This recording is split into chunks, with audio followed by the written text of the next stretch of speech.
Irmãos, bom dia mais uma vez. Nós vamos continuar a nossa série de aulas sobre o Espírito Santo.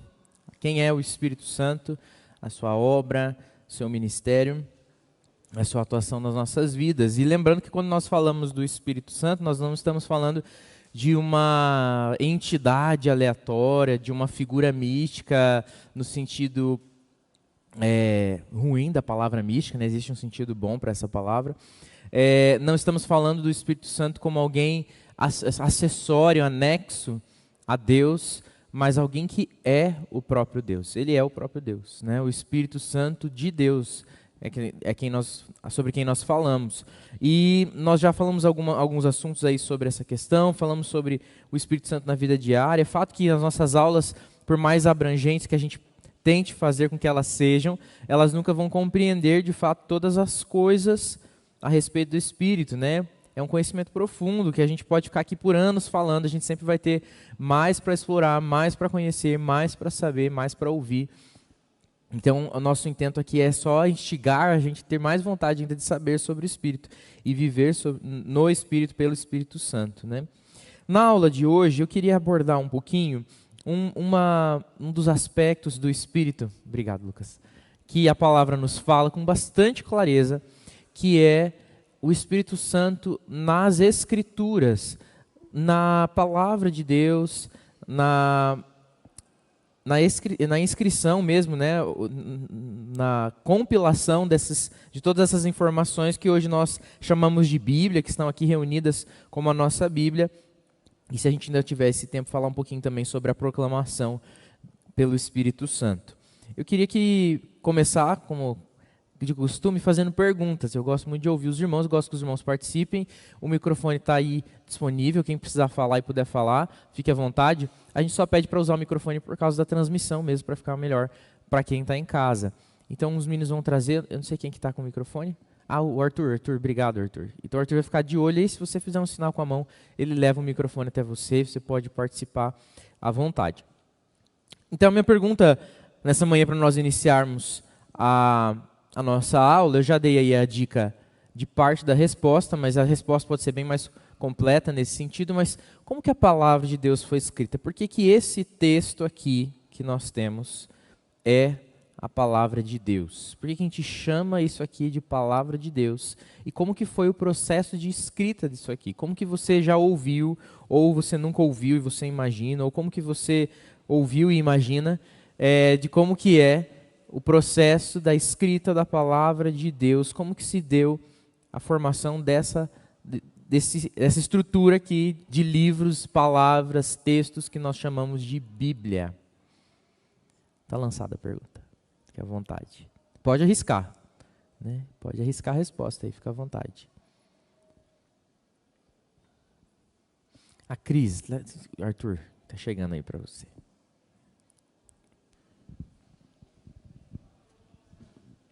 A Bíblia demorou muito tempo para estar completa. Verdade. Se não me engano, mais de 1000 anos. E ela foi escrita por homens, usados por Deus, por inspiração do Senhor. E ela é a palavra de Deus. Muito bem. Eu falei que podia dar uma resposta completa, a Cris deu uma resposta completíssima, né? Muito completa mesmo. Muito bem, a gente vê isso na própria palavra, isso que a Cris falou pra gente. Irmãos, desculpa, só lembrando que pediram para avisar que quem tem um Toyota Etios chumbo está aqui? Está com o farol aceso lá no estacionamento. Um Toyota Etios. Não, né? Acho que era provavelmente alguém que já desceu. Vamos retomar aqui, né? O Espírito Santo. A Bíblia fala para a gente que o Espírito Santo realmente inspirou, né? Que a Bíblia foi escrita por homens santos, inspirados por Deus, isso que a Cris respondeu, e que ela é a palavra de Deus. Mas o que é ser inspirado por Deus? Inspirado pelo Espírito de Deus. O que é ser inspirado? Eu confesso que eu, por muito tempo, lembro da minha adolescência, ficava falando, o que é ser inspirado por Deus? Como que é isso? E já me perguntei muitas vezes, né? E depois, aí estudando, a gente vai entendendo um pouco. Vou dizer um pouco porque tem muito para entender, né? Mas o que é ser inspirado por Deus? Como que é esse processo? Narciso. Arthur? Cadê o Arthur? Ah, tá aqui.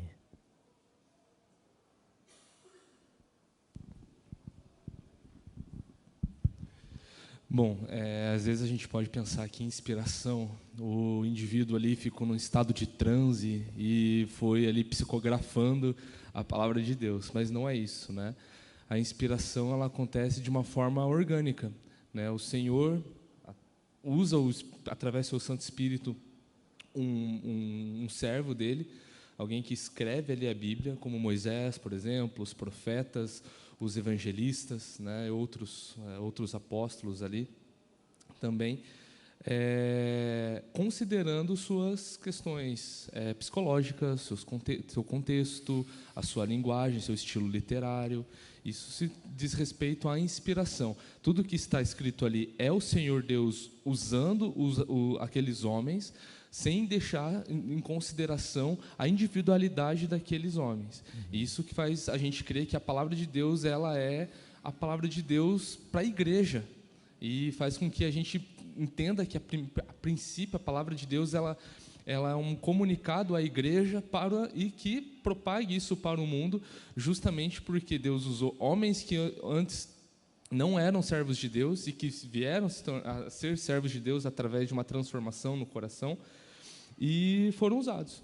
Então, sem deixar em consideração as suas lutas, as suas dores, a sua personalidade, as suas fraquezas, as suas forças, e acho que é isso. Muito bom, muito bom. Então veja que Narciso trouxe algo bem, bem legal, que não é uma possessão, né? Nós não somos possuídos pelo Espírito Santo, nem nós, crentes hoje, nem esses homens que escreveram a Bíblia.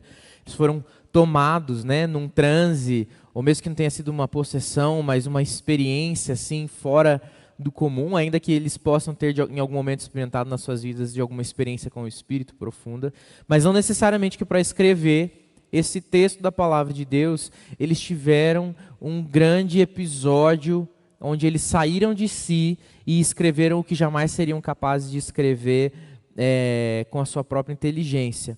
Na verdade, eles sim são capacitados de maneira extraordinária a escrever coisas que eles não escreveriam, mas sem sair da sua própria consciência. O Espírito Santo não tomou conta deles de forma que eles perderam a sua possibilidade de compreensão do meio, do ambiente, mas o Espírito Santo os capacitou. Isso é muito diferente quando a gente percebe isso. A inspiração, ela é uma capacitação intelectual e espiritual da parte de Deus sobre aqueles que escreveram, para que eles pudessem, então, escrever o conteúdo bíblico. E tudo isso acontece, como o Narciso falou ali, sem desconsiderar o tempo em que eles viviam, a língua que eles usavam, e não é à toa que a Bíblia não foi escrita numa língua dos anjos, né? Ela foi escrita na língua corrente do tempo daqueles que escreveram.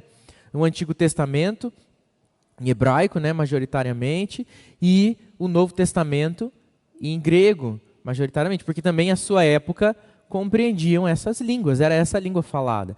Então veja que não é uma língua que eles criaram para escrever a Bíblia, e a gente conseguiu traduzir de alguma forma, mas era a língua corrente. E a gente pode observar no conteúdo bíblico, se você já teve o mínimo contato que esteja com a Bíblia, é que ela não fala de celular, por exemplo, ela não fala que pegou Pedro, seu notebook, e escreveu uma série de coisas. Por quê? Porque ela fala a partir do seu próprio tempo, né? Ele vai falar a partir do seu próprio tempo. Quando ele fala de roupa, ele não fala e vestiu uma gravata, mas ele fala de túnica. Quem que já usou uma túnica aqui? A gente não usa túnicas hoje, né? E até o que a gente poderia chamar algo parecido com túnica, talvez seja um vestido, uma bata, uma roupa assim, mas a gente nem chamar de túnica chama mais, né? Ainda o que tem parecido. Por quê? Porque eles escrevem a partir do tempo deles, da cultura deles, daquilo que eles viviam naquela época, e o Espírito Santo não despreza isso quando ele permite que esses homens inspirados escrevam. Então eles escrevem a partir daquilo que eles enxergam, eles escrevem a partir daquela concepção de mundo que eles têm, e eles escrevem a partir do momento histórico que eles vivem, a partir da língua que eles têm. O Espírito Santo capacita eles extraordinariamente para escrever coisas da parte de Deus. E aqui entra também aquilo que o Espírito faz quando ele inspira as pessoas a escreverem é justamente quando ele leva elas a escreverem coisas que são coesas com a vontade de Deus, que são coerentes com a vontade de Deus. Então não era assim, eu peguei o meu diário e eu quero escrever sobre Deus. E aí eu sentei e escrevi sobre Deus e Deus abençoou que aquele texto virasse da Bíblia. Não era isso. Porque lá no meu diário eu vou escrever coisas do meu sentimento. Ou mesmo quando eu escrevo um texto querendo expressar minha opinião, expressar aquilo que eu vejo, aquilo que eu sinto, uma narrativa dos meus dias, eu vou fazer isso sempre contaminado negativamente com a minha visão das coisas. O que o Espírito Santo fez foi lapidar o pensamento desses homens, foi lapidar a compreensão desses homens, foi direcionar o olhar deles, que ainda que eles tivessem opiniões pessoais, falhas, pecaminosas, o Espírito não permitiu com que isso viesse a ser manifestado na hora que eles escrevessem. Mas, ainda assim, nós vemos algo de muito curioso, que é um dos fatores que dão veracidade para a palavra de Deus, que é, ao escrever, eles não anulam o erro dos homens. As histórias que são escritas não anulam o erro dos homens. Veja, Davi, a história de Davi, um homem conhecido, aquele que pegou a pedrinha, jogou na cabeça do gigante, esse Davi, ele é considerado um grande herói, um personagem histórico fortíssimo na cultura judaica, daquele tempo e até hoje, o rei Davi. Mas a Bíblia, quando conta a história do rei Davi, não coloca ele de capa voando por aí, fazendo grandes atos heróicos, né? Mas coloca ele como um ser humano, muito falho, e ainda assim chama ele de homem segundo o coração de Deus. Né? Claro que a gente poderia explorar essa história e entender o porquê isso acontece, mas a gente consegue ver a Bíblia narrando a história de seus personagens sem eliminar o erro deles, porque até no erro Deus tem algo para ensinar. Mas veja que mesmo na forma de falar dos erros, a Bíblia não faz apoio a esses erros, mas ela escreve de maneira a ensinar. Eu quero que você observe aí que a Bíblia foi escrita por quanto tempo, que a Cris falou, por mais de 1000 anos, né? Alguns vão datar em torno de 1500. Pense que só o tempo em que o último texto do Antigo Testamento foi escrito até o primeiro texto do Novo Testamento, a gente tem uma distância de 400 anos. Entre o fim do Antigo Testamento e o início do Novo Testamento, só aí tem uma lacuna de 400 anos. É muita coisa, não é verdade? Imagina que você escreve um texto hoje falando sobre uma verdade que você conhece, que você acredita, e daqui 400 anos alguém diga, vou continuar o texto que a Suzane começou a escrever lá em 2022. A Suzane escreveu sobre aquilo que ela acredita em 2422, não está tão difícil assim, né? 2422, alguém retomou e falou, vou escrever sobre a mesma coisa, e ele consegue uma coesão muito grande com aquilo que a Suzane pensava em 2022, 400 anos depois. É muito difícil pensar que isso aconteça, né?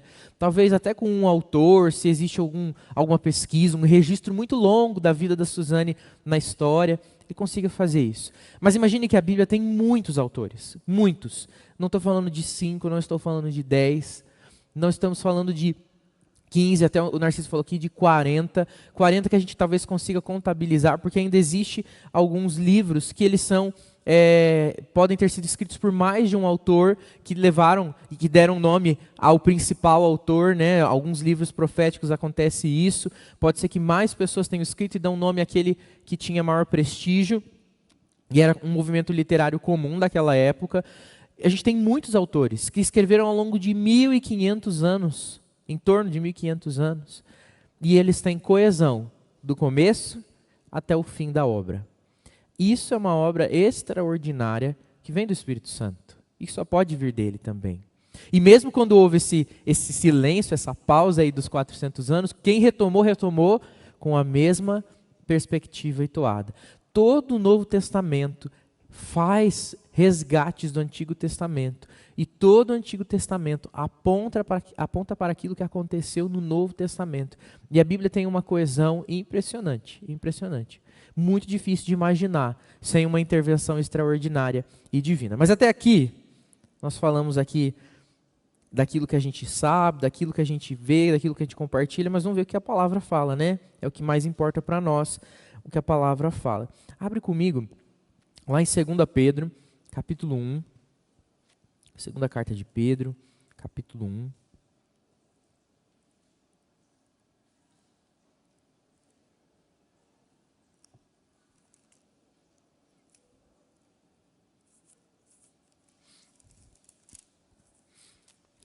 no versículos 19, 20 e 21. Quem pode ler para a gente, por favor? Lúcia, você poderia ler para nós esse texto? O Arthur vai levar o microfone aí pertinho de você. 2 Pedro 1, 19, 20 e 21. 2 Pedro 1, 19, 20 e 21. Ela está aqui atrás, Arthur. A Lucilene. 2 Pedro 1, 19. Temos, assim, tanto mais confirmada a palavra profética, e fazeis bem em atendê-la, como uma candeia que brilha em lugar tenebroso, até que o dia clareie e a estrela da alva nasça em vosso coração. Sabendo, primeiramente, isto, que nenhuma profecia da Escritura provém de particular elucidação, porque nunca jamais qualquer profecia foi dada por vontade humana. Entretanto, homens santos falaram da parte de Deus, movidos pelo Espírito Santo. Olha que coisa mais linda que esse texto fala, né? Bonita essa linguagem que ele usa para que a gente possa atentar à palavra profética, confiar nessa palavra profética, dar atenção a ela como uma luz que brilha em lugar escuro, até que o dia clareie e a estrela da alva nasça no coração de vocês. Olha que coisa linda isso, né? A estrela da manhã nasce no coração de vocês. A palavra de Deus traz luz ao nosso coração. Ela ilumina os nossos caminhos, ela traz luz ao nosso entendimento. E a gente usa, inclusive, essa terminologia, né? Que o Espírito Santo, ele está iluminando a minha e a sua mente nesse exato momento, para que a gente possa olhar para a palavra e entender o que Deus está dizendo, para que a estrela da alva nasça na nossa mente, no nosso coração. E é muito bonito isso. Mas ele vai dizendo aqui que essa palavra profética, a profecia de Deus expressa na palavra, ela não vem de sabedoria humana. Não eram homens necessariamente muito estudados, embora a gente tenha homens muito estudados, como Paulo, que tinha a melhor educação da época e é um dos autores bíblicos. Mas nós temos homens simples escrevendo também. Moisés era um homem culto, porque foi criado no palácio. Amós não era um homem estudado, né? Eu entendi? Era um boiadeiro, né? Não era um homem estudado, era um homem da roça. E ele escreve. Alguns autores, inclusive, tem pessoas que escrevem por eles e eles vão falando, porque eles também têm as suas limitações. Mas ela não vem de conhecimento humano. Ela não vem da sabedoria humana. Eles não tiveram que simplesmente estudar um monte para poder serem capazes de escrever, mas eles são inspirados por Deus, movidos por Deus e inspirados pelo Espírito Santo. Então a vontade de Deus levou esses homens a escreverem e o Espírito Santo os capacitou a escrever a palavra de maneira extraordinária. Eu acho muito legal que a própria palavra ela vai confirmando o que ela diz e ela vai respondendo as possíveis dúvidas nesse sentido. Olha só o que diz lá em João, Evangelho de João, capítulo 16, nós vamos andar um pouquinho aí na palavra em alguns versículos. João 16, versículos 13 e 14.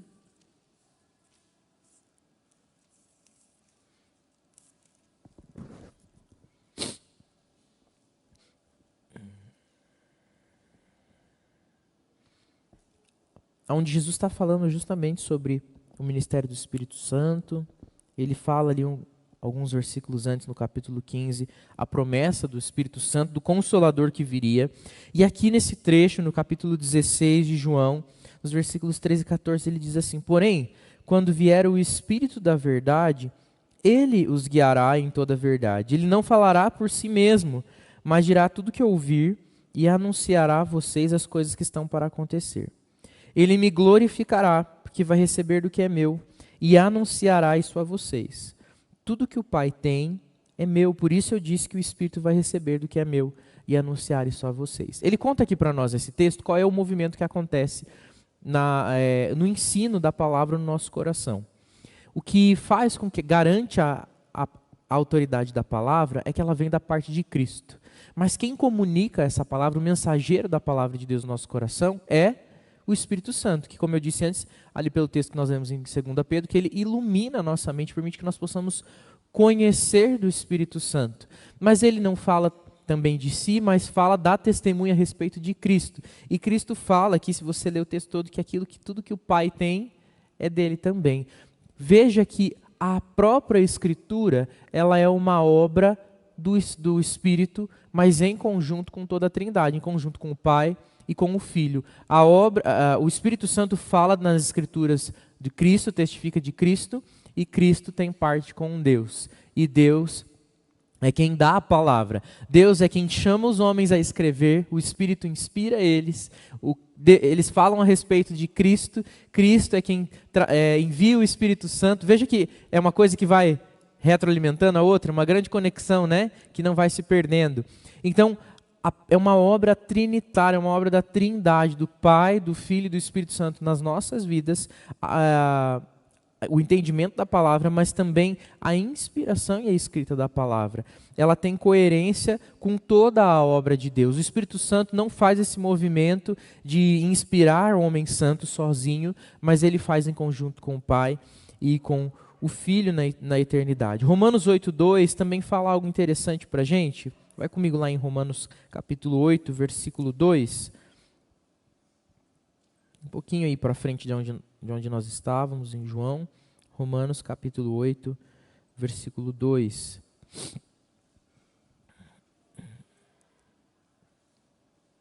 Vou ler desde o versículo 1, ele diz assim: agora, pois, já não existe condenação nenhuma para os que estão em Cristo Jesus, porque a lei do Espírito da vida, em Cristo Jesus, livrou você da lei, do pecado e da morte.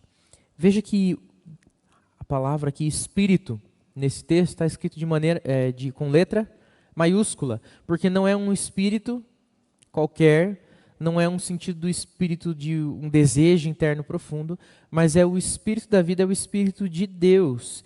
E ele fala que a lei é do Espírito, a lei do Espírito da vida em Cristo Jesus.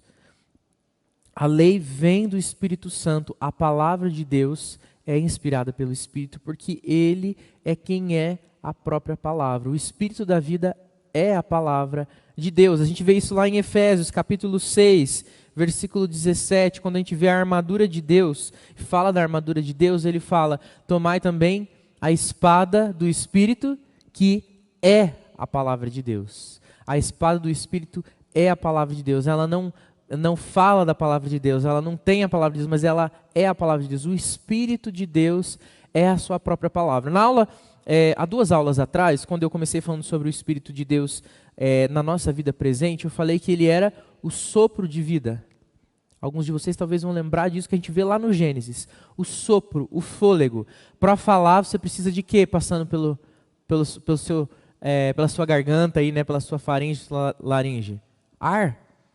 Se não tem propulsão de ar, também não existe fala, porque não vibra a corda vocal para poder sair a sua voz. A ideia é justamente essa. O fôlego de Deus é o Espírito Santo, e quando Deus fala, é o Espírito que sai da boca de Deus. É o Espírito que vai e carrega a mensagem da palavra. É muito profundo isso, né? Então, é o próprio fôlego de Deus soprado sobre nós a palavra de Deus. E ele fala que nós devemos carregar conosco essa espada de corte profundo e inspirado pelo Espírito Santo. É o próprio Deus jogando do seu hálito, do seu fôlego sobre nós, quando nós abrimos a palavra e lemos a palavra de Deus. O Espírito confirma a autoridade das Escrituras, porque o Espírito vem da parte de Deus e ele é a própria palavra. E é muito legal como a palavra então faz essa conexão, porque quem que a Bíblia chama de palavra?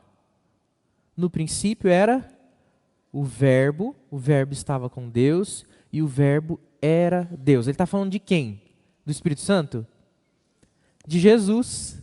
Jesus é a palavra encarnada. O Espírito é a palavra soprada. Mas todos eles procedem de Deus, porque todos eles são o próprio Deus. Então veja que essa obra ela é extremamente coesa, e é por isso que a palavra de Deus tem tanta coerência, do Gênesis ao Apocalipse, em cada um dos seus evangelhos, profetas, livros históricos, livros poéticos, livros de sabedoria, nas cartas. Em todos eles nós vemos uma única mensagem, ainda que passe por várias histórias, porque a palavra é uma só. É a palavra de Deus. Cristo vem para ser a palavra encarnada, e ele vai embora e fala, mas eu não deixo vocês sozinhos, eu deixo o Espírito Santo, que continua sendo palavra no nosso meio, palavra de Deus. E nisso nós vemos então que a palavra de Deus realmente não é algo comum, é algo extraordinário. Ao pegar a palavra de Deus, nós estamos ouvindo, sentindo o sopro do Espírito, ouvindo a voz de Deus falando conosco. Por isso que a gente precisa sempre lembrar disso. Quer falar com Deus? Quer ouvir o que Deus tem para dizer? Abra a Bíblia e sinta o hálito de Deus pertinho, falando aqui no seu ouvido. Perceba que Ele fala de maneira viva no nosso meio. Lúcia, quer falar? Não? Não, fica à vontade.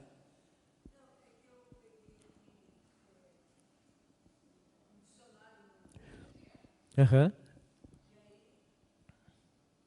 E aí, em relação... Eu peguei um dicionário aqui na internet e ele coloca um negócio aqui em termos de filosofia. Tá? Uhum. No misticismo filosófico de Filon de Alexandria, século I depois de Cristo, no neoplatonismo e do gnosticismo, gnosticismo não tem nada a ver conosco, claro, bem lembrado, né? Mas veja que interessante. Inteligência ativa, transformadora e ordenadora de Deus em sua ação sobre a realidade. Em tudo. É o Logos, né? É o Logos. E é essa palavra que João usa, né, para descrever Jesus, o Logos. Né? Ele é a palavra. Isso, né, é perfeito, é perfeito. O que Deus fez e faz é perfeito, e a palavra vai nos dizendo isso. Cristo é a palavra, né? Ele é a palavra, ele é a razão das coisas acontecerem. O Logos fala também da razão. E é o que nós vimos no salmo que nós lemos, e a palavra nos fala, né, que Cristo dá sentido a todas as coisas. A palavra de Cristo, Cristo como a palavra encarnada, dá sentido a todas as coisas. Então o que a gente fala, faz, escreve, as nossas produções, elas só possuem sentido a partir daquele que é o Logos, a razão de todas as coisas. O Evangelho de Lucas, no capítulo 21, versículos 13, 14 e 15, fala assim, ó.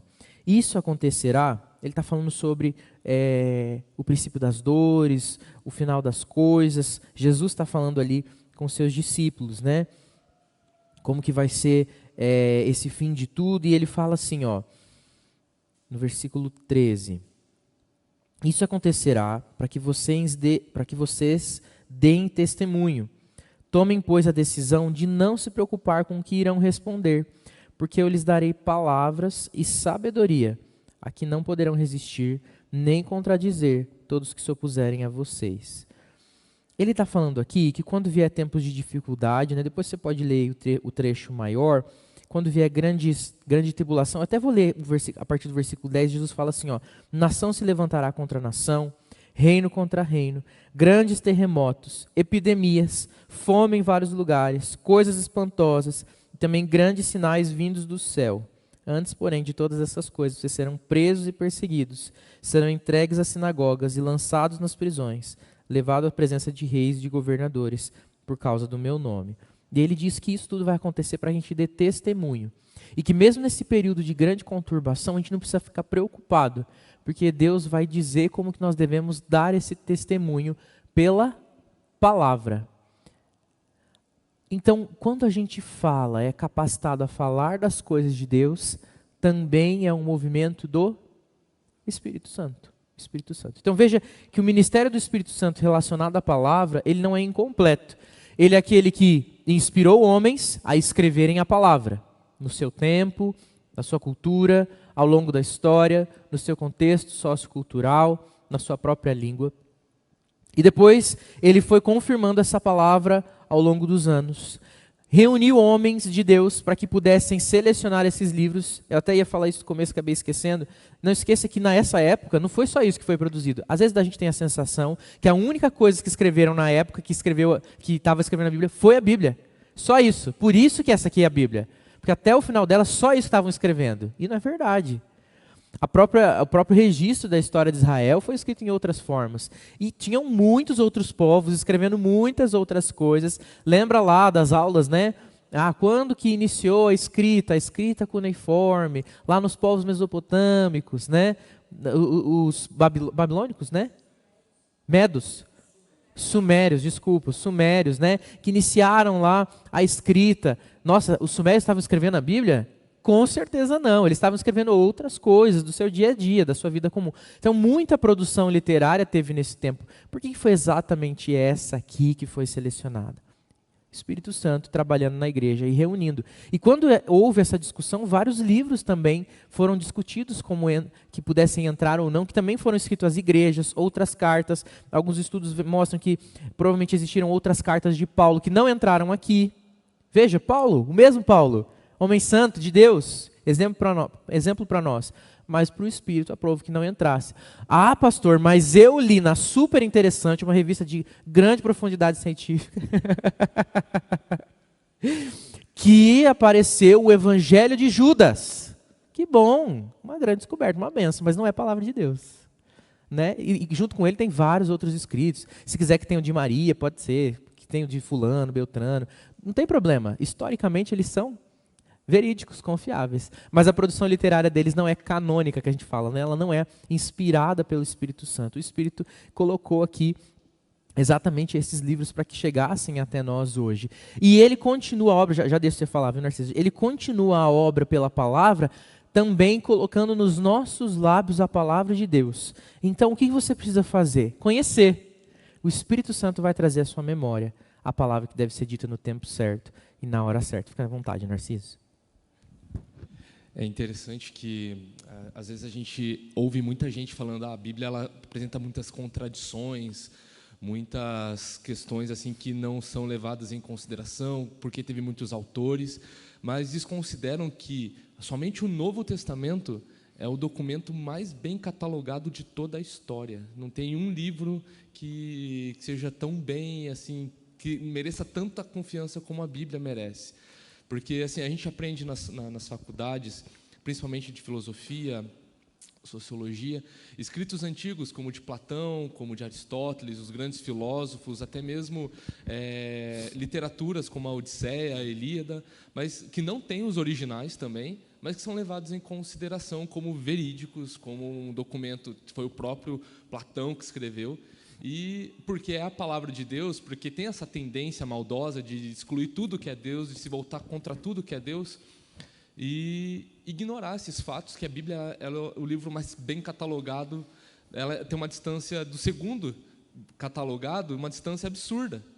Então, e é incrível como a Deus, na sua providência, através do seu Santo Espírito, conduziu organicamente a igreja a manter isso. Preservar, né? A palavra. A preservar a palavra. Verdade. E é interessante que até mesmo nós somos protestantes e ver que passando por todos os séculos ali, junto com a Igreja Católica Romana, né, a gente percebe que existem doutrinas na Bíblia que são contraditórias à tradição católica romana e que foram preservadas. Foi o Santo Espírito que manteve isso para que hoje ela chegasse inteirinha do jeito que a gente tem, do jeito que sempre foi.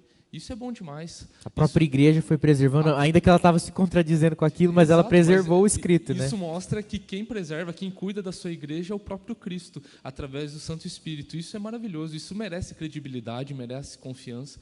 Isso mostra que Deus ele é bom e aquilo que Jesus falou é muito verdadeiro. Céus e terra passarão, mas a minha palavra permanecerá. Isso é fantástico. Amém, amém. Que bênção. Verdade. Muito bom, bem lembrado.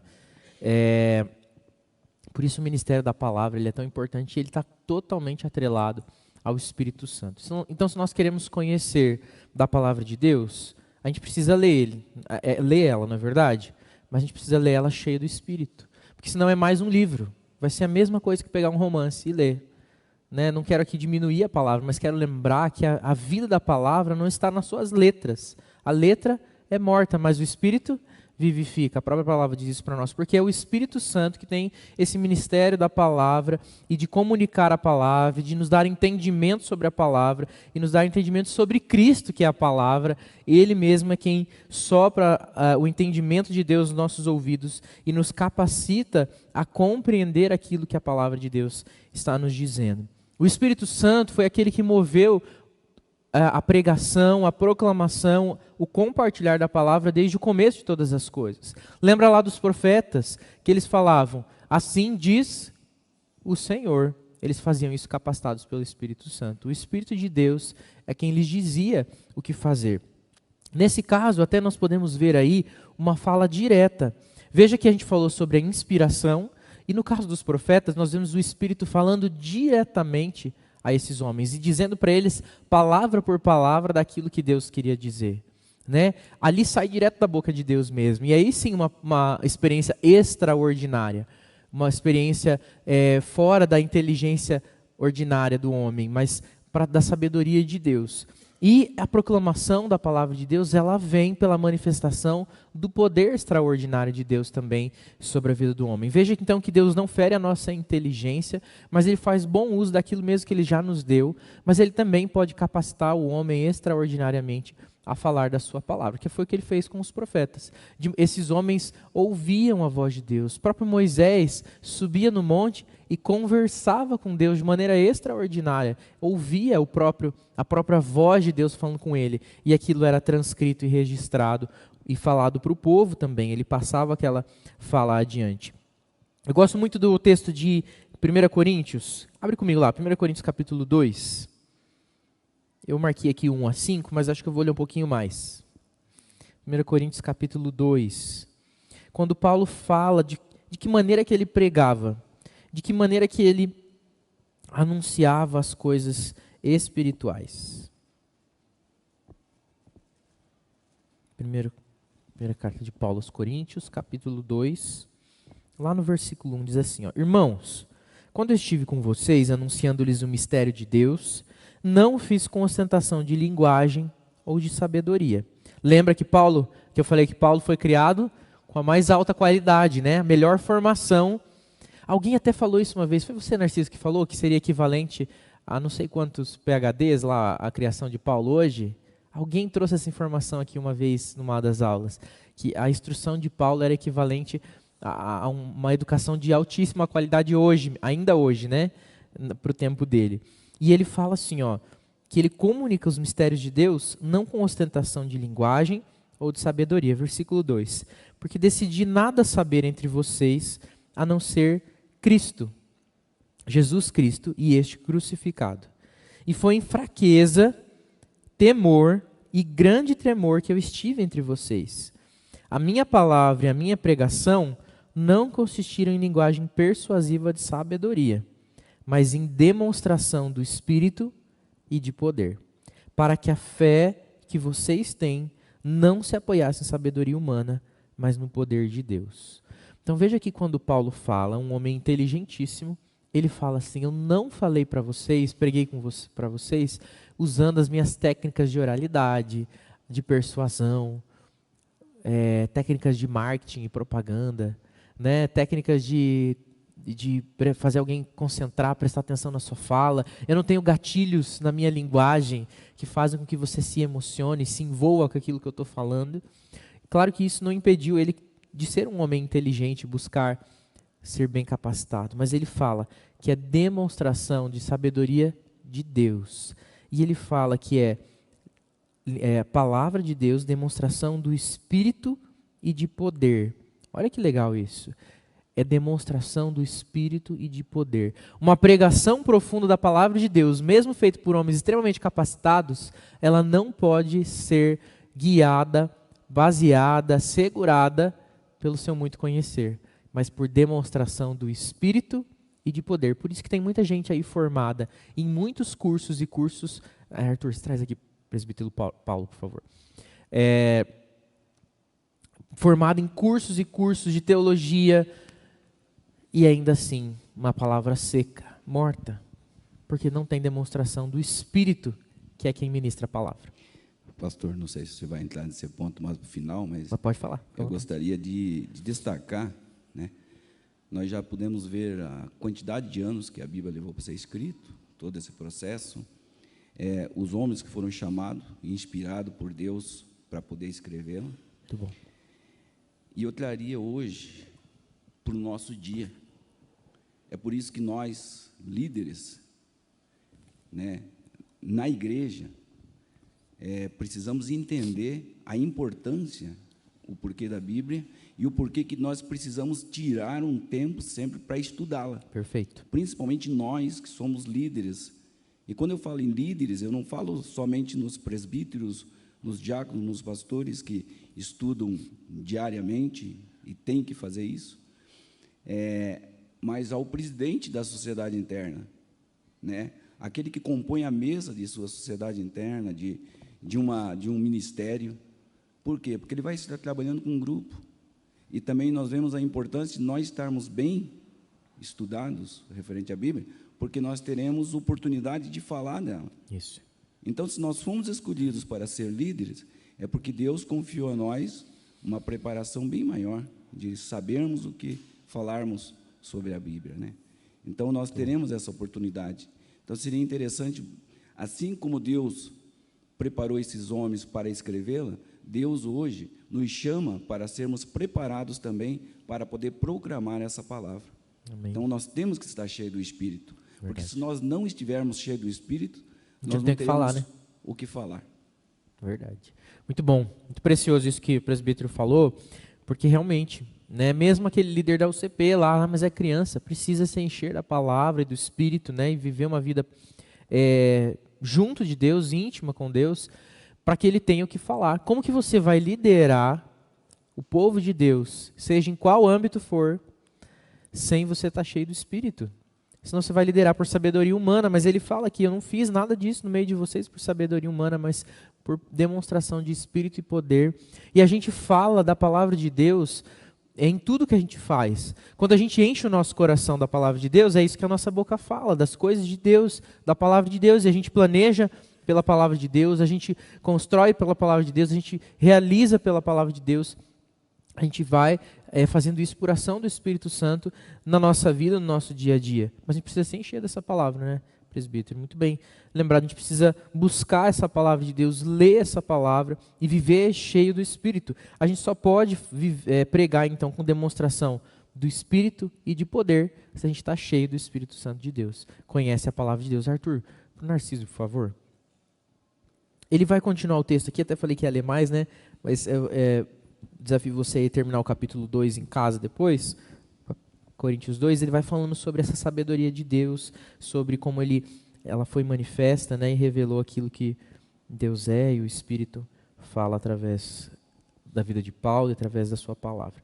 Pode falar, fica à vontade. Uma coisa que eu percebi aqui nesse texto que o senhor leu, pastor, é que existe uma intenção muito clara de Paulo de levar em consideração que essa palavra que está sendo inspirada aqui, ele tem conhecimento disso e de que ele está trazendo na mesma altura daquilo que foi falado anteriormente.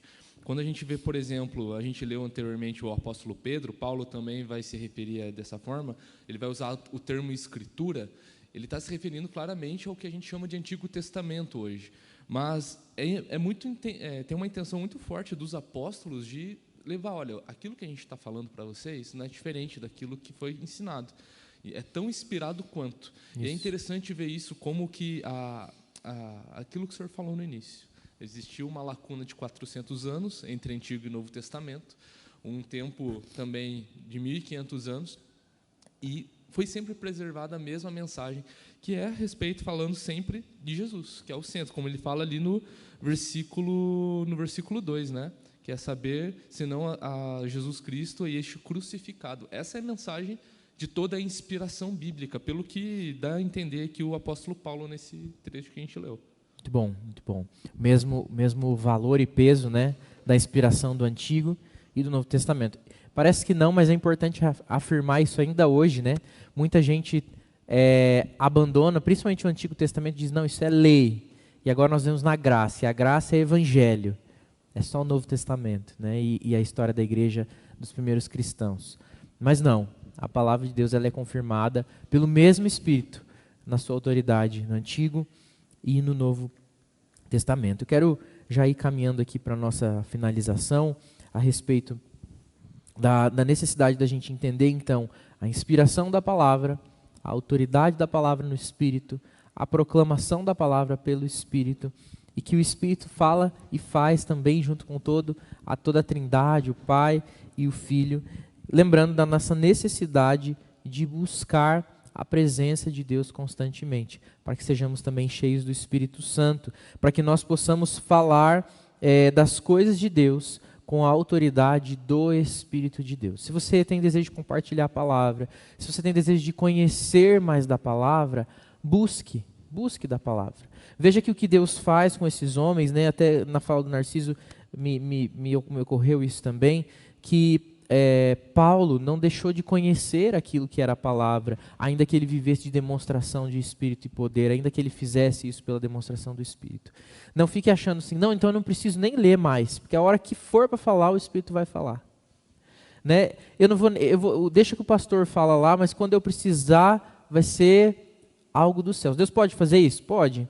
Né? Mas Deus não corresponde à infidelidade, não corresponde à negligência, né? Mas Ele está com aqueles que querem caminhar perto dEle. Aqueles que querem caminhar perto dEle querem ouvir a sua voz, né? Como eu disse, querem ouvir o Espírito Santo, o fôlego de Deus soprando nos seus ouvidos pela leitura da palavra, pela relação íntima com Deus. Deus pode capacitar você de maneira extraordinária, desde que você caminhe pelo extraordinário, né? Caminhe pela vida no Espírito.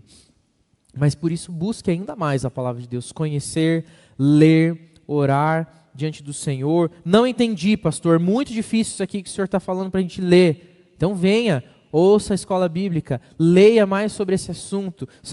Para entender as coisas do seu trabalho, você não precisou estudar muito. Estude muito da palavra de Deus. O trabalho termina. A gente até se aposenta, mas da vida espiritual a gente nunca se aposenta. Bem pelo contrário, é daqui para uma vida ou para uma morte eterna. A espiritualidade é uma coisa que permeia a nossa vida nesse tempo e fora desse tempo. Né? Então a gente precisa se preocupar com o mesmo afinco, com a mesma disciplina, com a mesma propriedade das coisas do Senhor. Buscar, ler, entender, pergunta para os pastores, pergunta para os professores da EBD, pergunta para as pessoas que você conhece, que têm um conhecimento profundo da palavra. Leia de ponta cabeça, leia de trás para frente, né? Leia de todos os jeitos, mas leia a palavra do Senhor e seja cheio do Espírito. Não seja também um profundo conhecedor, que sabe a Bíblia de cor, mas não prova de nem um pouco da vida que ela oferece. Né? Tem gente que sabe muitos versículos e não prova da vida, e a gente aqui está falando sobre o Espírito Santo e o ministério do Espírito na palavra, na relação com a palavra de Deus. Então busque a presença do Espírito de Deus, para que você fale com propriedade e autoridade da palavra. É Ele quem concede todas essas coisas. Alguém mais quer falar alguma coisa? Fique à vontade, compartilhar.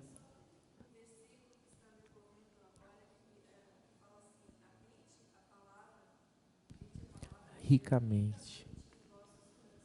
Isso. Amém, amém. Alguém me ajuda a lembrar, Narciso? Você que é bom de memória, habite ricamente a palavra de Deus nos nossos corações. Lembra onde está esse, não?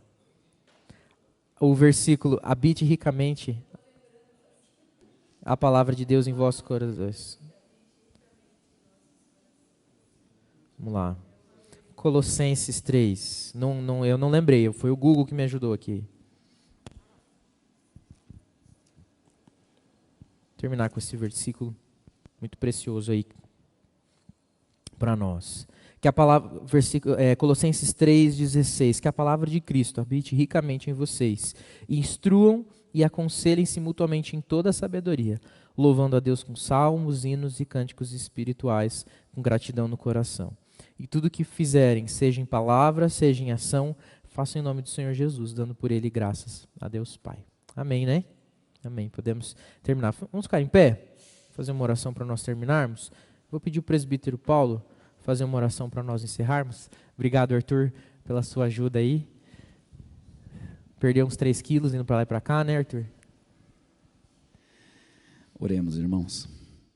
Senhor, nós somos gratos, muito gratos, porque o Senhor nos deu a oportunidade de estarmos nesta manhã. O Senhor nos trouxe até aqui, ó Pai, para que pudéssemos estudar um pouco mais da Tua Palavra e entendermos, ó Pai, o quanto nós, cada um de nós, precisamos estar cheio do Teu Espírito. Pai, quando estamos cheios do Teu Espírito, nós sentimos a paz no nosso coração, em todo momento.